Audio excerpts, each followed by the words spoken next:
definitely very good performance on the brakes. As we see him now coming down to turn 10, he's going to dive bomb Daniel Munoz and up into 4th. And this will be a warning shot for Mario Aggi, both the 13 of Marco Tapia and the 19 of Alessandro Morosi. Tapia in 10th, Morosi a little bit further down the field, have been handed long lap penalties for track limits, so Aggi has to be careful here. He will be handed a long lap penalty if he continues to go into the green stuff. Ever since been handed that warning, he's been keeping it on the tarmac and not onto the green stuff, so let's hope that can continue. We've now just 2 laps remaining here in Montmello, and it's Rueda that leads away from Munoz and Holgado. 7 riders battling it out for win, and all 7 of them have an equal chance at victory here. Yeah, look at this, about 4 or 5 abreast. Holgado right on the outside. Look at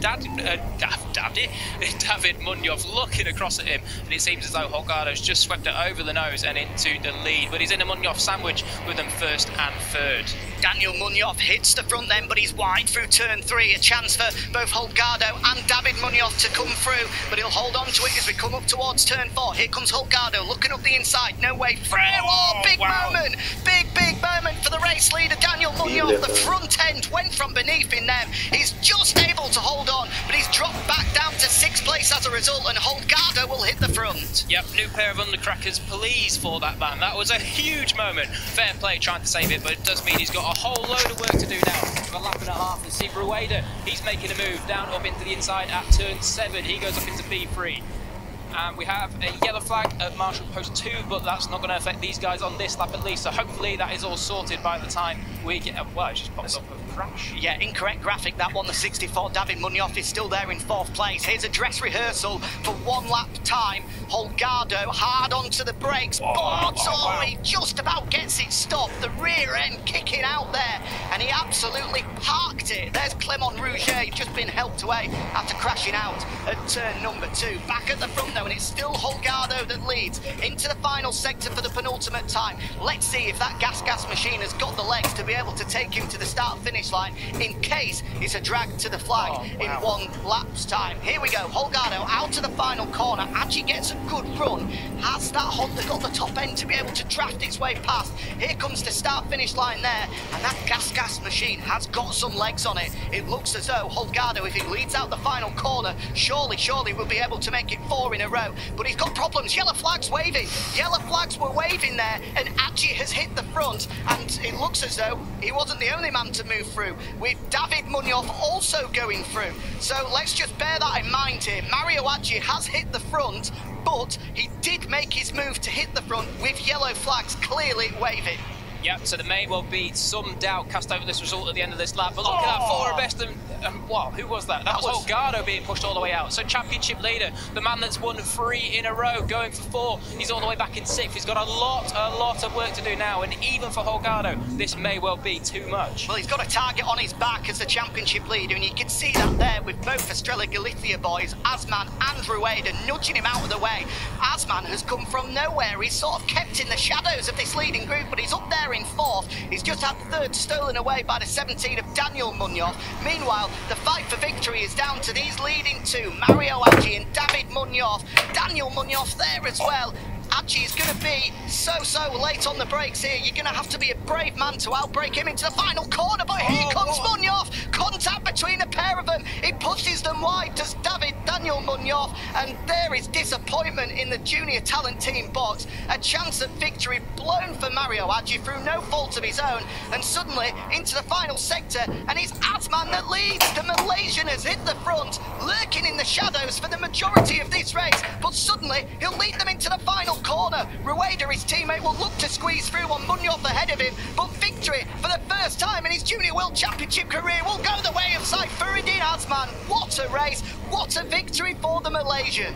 What an incredible performance. Outstanding last few laps from Syarifuddin Azman. How on earth did he avoid all the chaos there? I think every single rider had 3 or 4 huge moments coming down into turn 10 there, but the one man, cool, calm and collected, Azman picked his line and sived through from 10th on the grid. What a ride. Incredible, absolutely incredible. A best result previously of 4th place. This is Malaysia's next young hope. That is guaranteed, with boss Razlan Razli here in attendance as well, with the Sich squad on the side of his bike, delighting their box. The underdog has come through and taken a debut victory. Incredible scenes. You can see Razlan Razli there in the side of the picture. He will be delighted with this one. And look at this. He's come from nowhere. He was fifth going into turn 10. Contact between David Munoz, because not only has Syarifuddin Azman picked up a debut victory in the championship, but we've also got a first ever podium for Jose Antonio Rueda as well. The young Spaniard, just 15 years of age, will step up onto a Junior World Championship podium for the first time, as will this man as well, David Munoz. The cool down lap for the man that's finished second, David Munoz.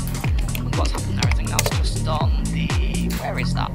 Turn 11, I think, possibly, maybe even turn 12. Well, somebody get that man a taxi, because we need to get him into Parc Ferme and onto the podium. That KTM machine, that's what run down to turn 10, isn't it? So it's not a long way to go, but he's going to have to sprint back to be able to jump onto the podium for the first time. We said it's going to be a debut podium, but he might not actually be able to stand on it if he can.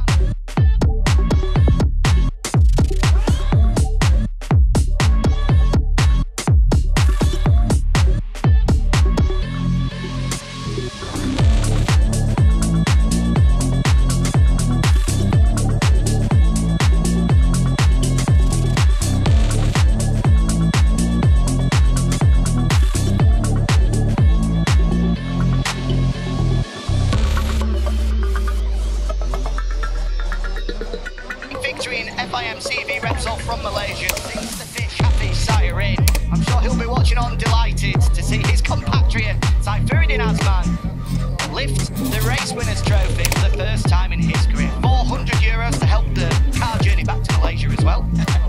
Yeah, I'm sure that will also be spent at McDonald's tonight. Yeah, a well-deserved one.